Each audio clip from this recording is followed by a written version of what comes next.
Israel bergejolak, mantan kepala Mossad mengatakan Zionis hadapi bahaya yang belum pernah terjadi sebelumnya, jadi bersiaplah.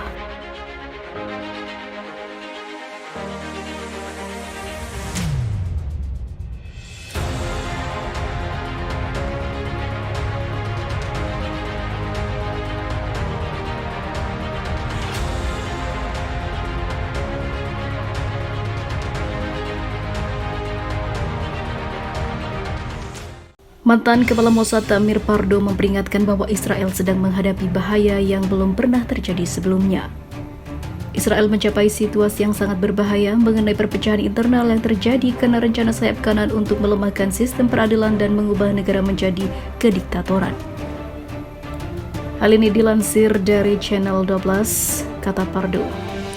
Mossad adalah dinas intelijen Israel untuk operasi di luar negeri. Kepala Mossad saat ini adalah David Barnea.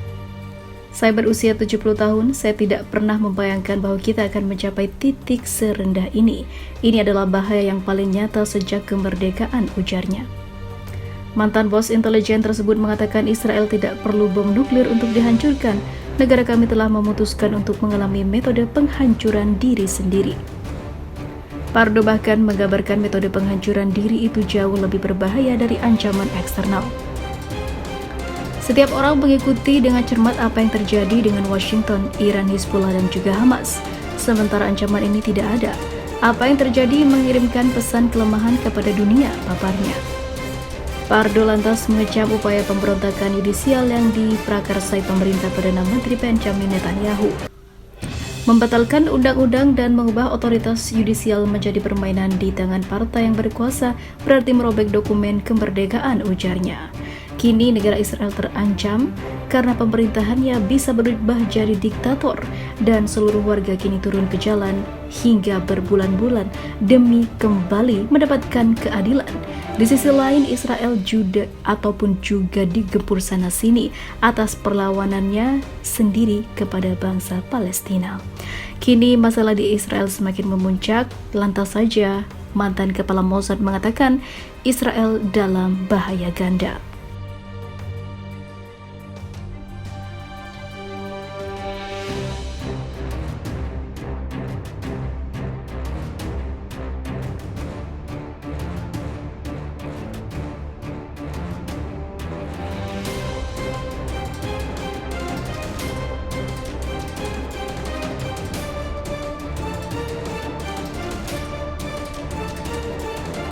Ekonomi Israel tiba-tiba hancur, puluhan investor kabur, keuangan bergejolak bikin rakyatnya ketar-ketir. Diakibatkan protes yang tidak berkesudahan dan kekerasan yang terus dilakukan tentara Israel membuat kondisi tidak kondusif tersebar hingga ke seluruh kota di negara itu. Kondisi ekonomi pun kembali tidak stabil. Banyak orang memutuskan untuk mogok kerja dan melakukan aksi pemberontakan yang hingga kini mencapai 2 bulan lamanya. Aksi seperti inilah telah menjadi ketakutan besar bagi para investor asing yang akhirnya memilih mencabut investasinya, sehingga kondisi keuangan di Israel makin goyah dan yang pasti merambat ke sektor lainnya, tidak terkecuali militernya. Di sisi lain, perekonomian Israel dihantui beberapa kecemasan dari para investor. Hal ini terjadi setelah adanya protes besar-besaran di negara itu dalam beberapa pekan terakhir. Mengutip CNBC International, warga mulai turun ke jalan untuk memprotes kebijakan parlemen Israel, Knesset, yang ini menciptakan undang-undang untuk mengubah cara sistem peradilan negara itu. Kritikus pemerintah mengatakan peraturan itu dapat membahayakan demokrasi. Undang-undang tersebut diyakini akan mengubah sistem peradilan Israel dengan memberikan kendali penuh kepada pemerintah atas penunjukan yudisial. Itu juga akan melemahkan Mahkamah Agung Negara hingga pada titik efektif mengakhiri perannya sebagai pengawas kekuasaan eksekutif dan legislatif. Sebagai tanda keseriusan penentangan terhadap undang-undang yang diusulkan, lulusan program militer elit dan cadangan di bagian penting tentara Israel juga telah mengancam untuk tidak hadir bertugas. Mereka pun memulai petisi untuk memprotes perubahan tersebut. Kepala Ekonom Kementerian Keuangan Zira Genbrock menulis bahwa lembaga pemeringkat kredit cenderung bereaksi terhadap perkembangan ini. Itu terlihat dari reaksi 3 pemeringkat S&P Global, Moody's dan Fitch. Fitch mengatakan reformasi peradilan yang diusulkan dapat berdampak negatif pada profil kredit Israel. Tulis lembaga itu melemahkan indikator tata kelola dan pemeriksaan institusional mengarah pada hasil kebijakan yang lebih buruk atau sentimen negatif investor yang berkelanjutan.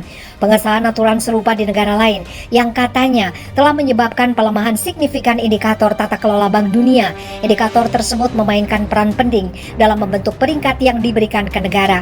Terang Fit juga menunjukkan bahwa proposal yudisial di Israel menemui masyarakat sipil yang kuat dan oposisi politik yang pada gilirannya memecah belah masyarakat Israel. Israel adalah ekonomi terbesar kedua berdasarkan PDB di Timur Tengah setelah Arab Saudi. Sementara Modi mengemukakan keprihatinan di mana keputusan itu akan berpengaruh pada kepercayaan investor dan rating mereka terhadap negeri Yahudi itu. Pada gilirannya, hal tersebut berpengaruh dalam hal penggalangan dana investasi.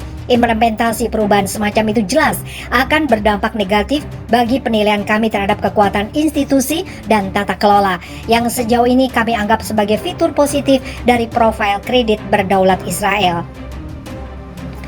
CIO Market Factor Stephen Sonfeld mengatakan dia yakin investor berhak mengkhawatirkan situasi di Israel. Market Factor mempertahankan indeks saham termasuk Blue Star Fund yang dibuat Sonfeld untuk melacak saham Israel. Sebagian besar perhatian ada di bidang modal Ventura dan ekuitas swasta Israel yang penting, kata Sonfeld. Anda tidak dapat memisahkan unicorn dan startup Israel serta peningkatan dari pasar ekuitas saat pendanaan melambat. Kita akan melihat dampaknya pada pasar saham. Tel Aviv sendiri tidak tinggal diam dengan kecemasan ini. Sumber mengatakan Gubernur Bank of Israel, Amir Yaron, telah memperingatkan Perdana Menteri Benjamin Netanyahu pekan lalu bahwa krisis politik bisa menjadi krisis ekonomi, bahwa masalahnya harus ditangani. Anggota Kabinet Netanyahu berpendapat bahwa kompromi masih mungkin terjadi. Seorang sumber lainnya mengatakan bahwa perwakilan pemerintah sedang melakukan kontak dengan eksekutif bisnis penting Israel dalam upaya mengurangi dampak terhadap ekonomi.